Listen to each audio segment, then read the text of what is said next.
Hello students, this is As Narayan Tiwari going to guide you Sanskrit grammar. भाषा सुमुख्या मधुरा दिव्या गिरवाण भारती. भाषा मुख्या मधुरा दिव्या गिरवाण भारती. गिरवाण भारती अर्थात देवताओं की भाषा, देववाणी.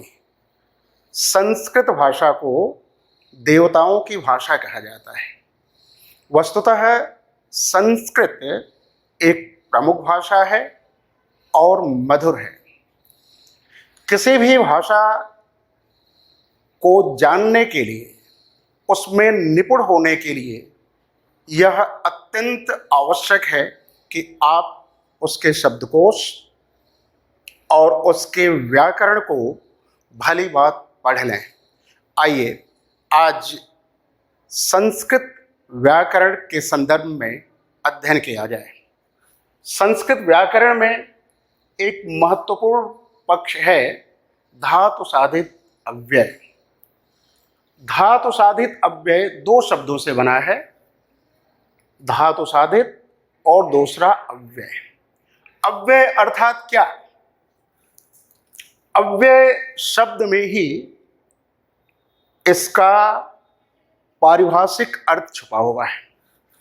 व्यय अर्थात परिवर्तन, और व्यय में अ उपसर्ग लग गया है, वह बन गया है अव्यय अर्थात परिवर्तन का न होना. दूसरे शब्दों में यह कहा जाए कि जो शब्द वचन, लिंग अथवा विभक्ति के अनुसार परिवर्तित नहीं होते हैं उसे अव्यय कहते हैं. वचन अर्थात एक वचन, द्विवचन और बहुवचन. लिंग अर्थात पुल्लिंग, स्त्रीलिंग और नपुंसकलिंग. विभक्ति अर्थात प्रथमा, द्वितीया, तृतीया, चतुर्थी, पंचमी इत्यादि. इनके कारण इन सब शब्दों में किसी तरह का कोई परिवर्तन नहीं होता है, अर्थात हर परिस्थिति में ये शब्द अपने मूल रूप में रहते हैं, इसलिए इन शब्दों को हम अव्यय कहते हैं. दूसरा शब्द है धातु साधित. धातु साधित शब्द को देखें. धातु अर्थात क्रिया.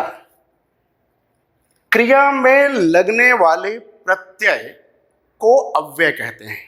यहां दो बातें आपके सामने आई, उपसर्ग और प्रत्यय. किसी भी शब्द के पहले लगने वाले शब्द या शब्दांश को हम उपसर्ग कहते हैं, तथा किसी भी शब्द के बाद में लगने वाले शब्द या शब्दांश को प्रत्यय कहा जाता है.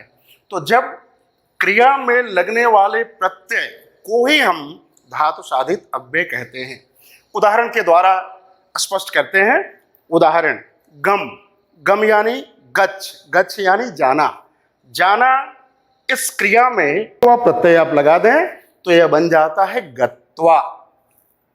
उसी में आप दूसरा प्रत्यय लगा दें, तुमुन प्रत्यय. गम में तुमुन प्रत्यय लगाएंगे, वह शब्द बन जाएगा गंतुम. और उस गम में उपसर्ग लगाकर, आ उपसर्ग लगाकर और लेप प्रत्यय आप लगाएंगे, यह बन जाएगा आगम्य. इस तरीके से आपने देखा कि एक ही धातु है, एक ही क्रिया है, उस क्रिया में तीन तरह के प्रत्यय लगाए गए और उनके रूप परिवर्तित होते गए. इसे हम कहते हैं धातु साधित अव्यय. आइए अब धातु साधित अव्यय कितने प्रकार के होते हैं इसके बारे में अध्ययन किया जाए. धातु साधित अव्यय दो प्रकार के होते हैं. एक पूर्वकालवाचक और दूसरा है त्वर्थक वाचक. इनके शब्दों को ही देखें तो अपने आप में ही इनका अर्थ स्पष्ट हो जाता है. पूर्वकाल वाचक जो पूर्वकाल की बात को बताता है, जो पहले की बात को बताता है, उसे हम पूर्वकाल वाचक कहते हैं. और दूसरे तरफ हेत्वर्थक वाचक. हेत्वर्थक में दो शब्द छुपा हुआ है, हेतु प्लस अर्थक. हेतु, हेतु यानी के लिए, के लिए के संदर्भ में जब बात कही जाती है तो वहां हेत्वार्थक वाचक का हम प्रयोग करते हैं। किमर्थम, एक शब्द आता है किमर्थम, किस लिए, उस समय हम हेत्वार्थक वाचक का प्रयोग करते हैं। यह पूर्व काल वाचक जो अव्यय होता है वह दो प्रकार का होता है। पूर्व काल वाचक धातु साधित अव्यय के प्रकार में त्वंत अव्यय और लेबंत अव्यय होते हैं, और दूसरे तरफ जो हेत्वार्थक वाचक होता है वह अकेला होता है। तो इस तरह से आपने देखा कि धातु साधित अव्यय के दो प्रकार होते हैं, पूर्व काल वाचक और हेत्वार्थक वाचक। पूर्व काल वाचक के दो प्रकार होते हैं, त्वांत अव्यय और लेबंत अव्यय। अब इसके बाद त्वांत अव्यय, लेबंत अव्यय और हेत्वार्थक वाचक का जो तुमंत अव्यय होता है इसके बारे में हम अध्ययन करेंगे। अब इसके आगे पूर्व काल वाचक त्वांत अव्यय। पूर्व काल वाचक त्वांत अव्यय में मुख्य रूप से तीन बातें निहित होती हैं। उपसर्ग इसमें नहीं होता है, त्वा अंत में रहता है, अर्थात धातु के साथ में जब प्रत्यय लगाते हैं तो साथ में त्वा रहता है, और मुख्य चीज सूत्र की बात हम करें तो धातु प्लस त्वा प्रत्यय का इसमें प्रयोग होता है। इन तीन बातों का आप ध्यान रखें। उदाहरण के तौर पर आप देखिए, गम, गम धातु में त्वा प्रत्यय लगाने के बाद यह बन जाता है गत्वा, गत्वा यानी जाकर। दूसरा धातु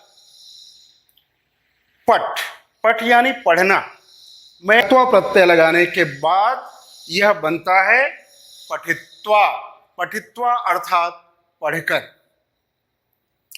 खाद, खाद यानी खाना, प्रत्यय लगाने के बाद से यह बन जाता है खादित्वा, खादित्वा अर्थात खाकर।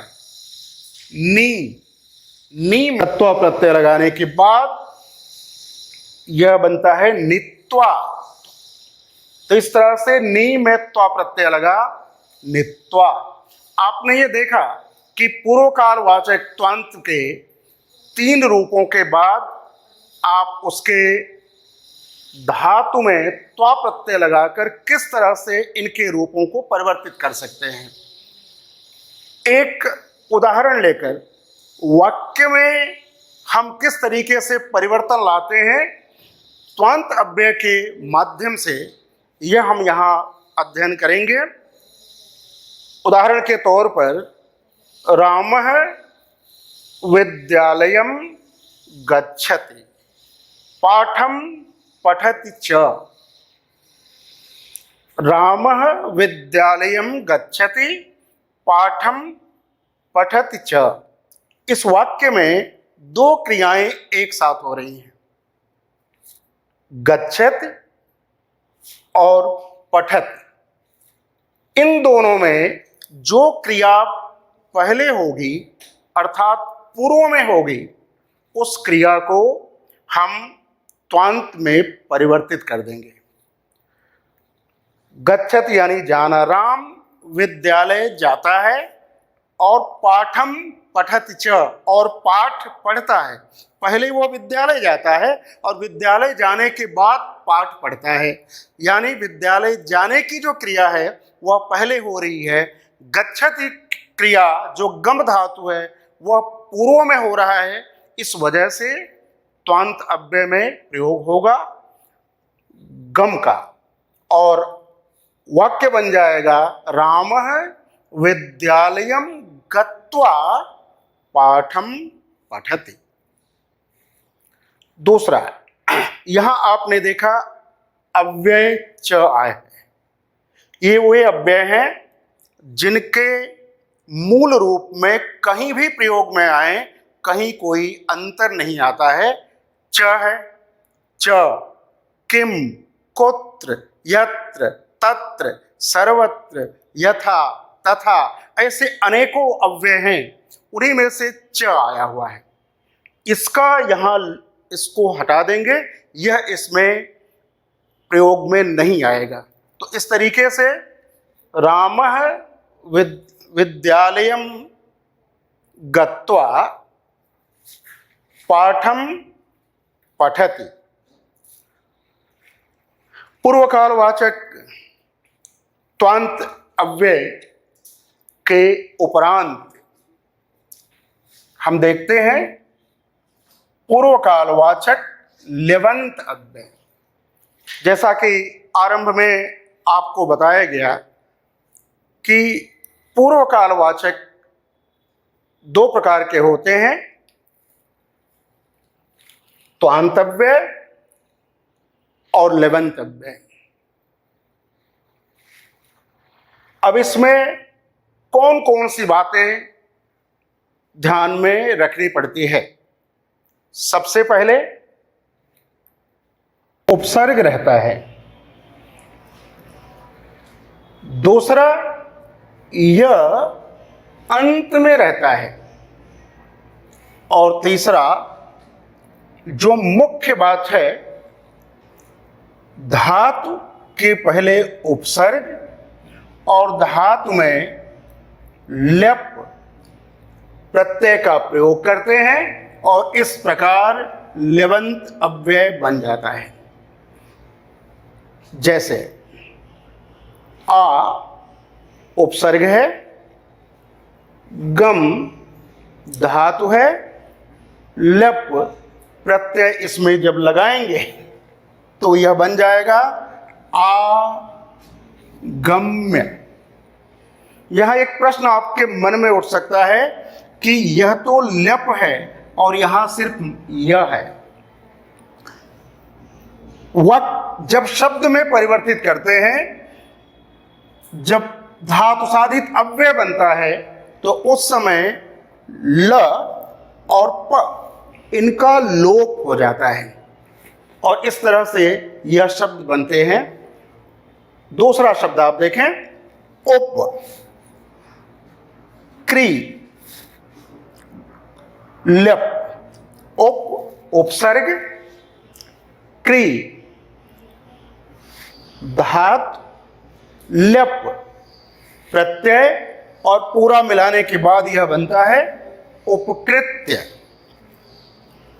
एक और उदाहरण, उप उपसर्ग, श्रो धातु, लप प्रत्यय और इन तीनों को मिलाने के बाद जो धातु साधित शब्द बनता है वह है उपश्रुत्य। आइए एक और उदाहरण देखते हैं। प्र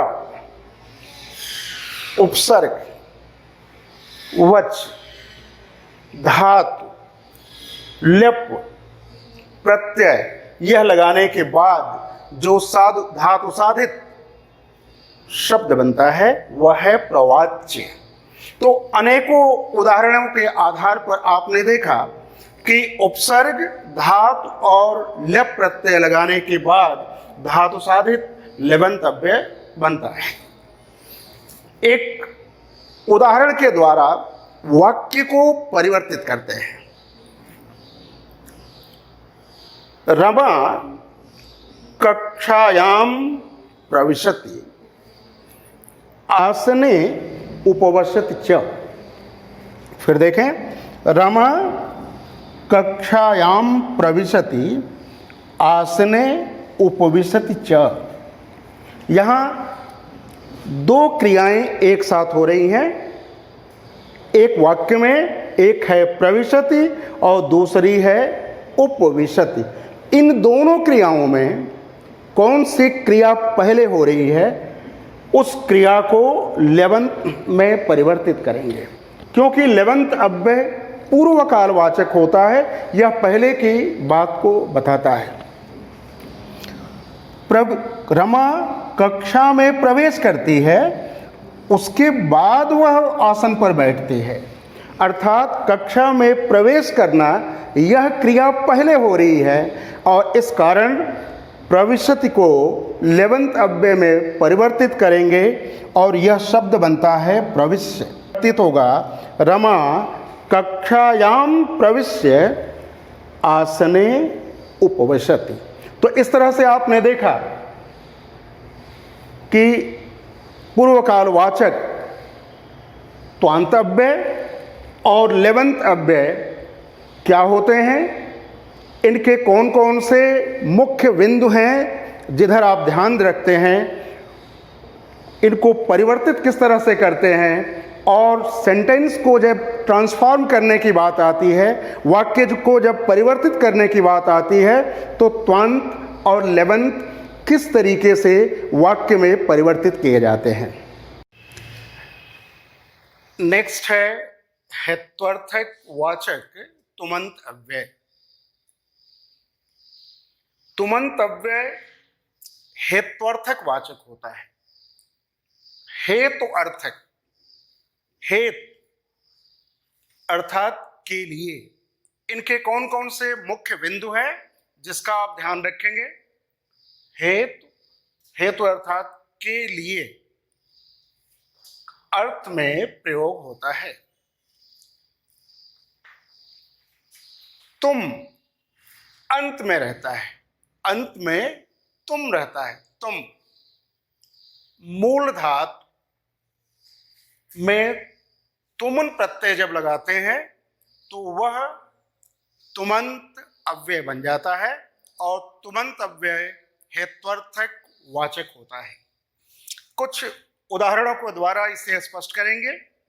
जैसे पठ धातु में तुमुन प्रत्यय लगाएंगे तो यह बन जाता है पठितुम। खाद में तुमन प्रत्यय लगाने के उपरांत यह परिवर्तित रूप होता है खादितुम। उसी प्रकार श्रो धातु में तुमन प्रत्यय लगाएंगे, यह बन जाता है श्रोत्रुम। श्रोतुम सुनना, श्रो। और एक और उदाहरण देखें, पूज, पूज यानी पूजना। पूज धातु में तुमन प्रत्यय लगाने के उपरांत शब्द बनेगा पूजयितुम।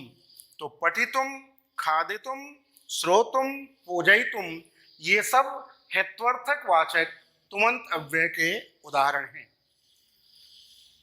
अब हम परीक्षा के दृष्टिकोण से, एग्जामिनेशन पॉइंट ऑफ व्यू से देखें तो शब्द ज्ञानम के अंतर्गत यह प्रश्न पूछा जाता है कि धातु साधित अव्यये चित्वा लिखत। पैराग्राफ में से धातु साधित अव्यय को चुनकर लिखा जाता है। कुछ धातु साधित अव्यय यहां लिखा हुआ है, इनमें अंतर स्पष्ट करें। कृत्वा, क्री में त्वांतव्य यानी कृत्वा पूर्व क्री धातु पूर्व कालवाचक त्वांत अव्यय। उपगम्य, उपसर्ग गम धातु पूर्व कालवाचक लेवंत अव्यय। श्रोतुम, श्रो धातु हेत्वार्थक वाचक तुमंत अव्यय। आनीय, आ उपसर्ग नी धातु पूर्व कालवाचक लेवंत अव्यय। पठितुम, पठ धातु हेत्वार्थक वाचक तुमंत अव्यय। पीत्वा, पी धातु या पा धातु पूर्व कालवाचक त्वांत अव्यय। पूजयितुम, पूज धातु हेत्वार्थक वाचक तुमंत अव्यय। दृष्ट्वा, दृश्य धातु पूर्व कालवाचक त्वांत अव्यय। और अंतिम उपसर्ग क्री धातु पूर्व कालवाचक लेवंत अव्यय।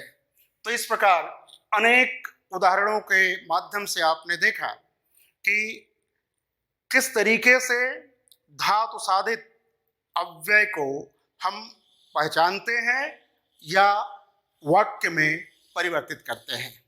धन्यवाद।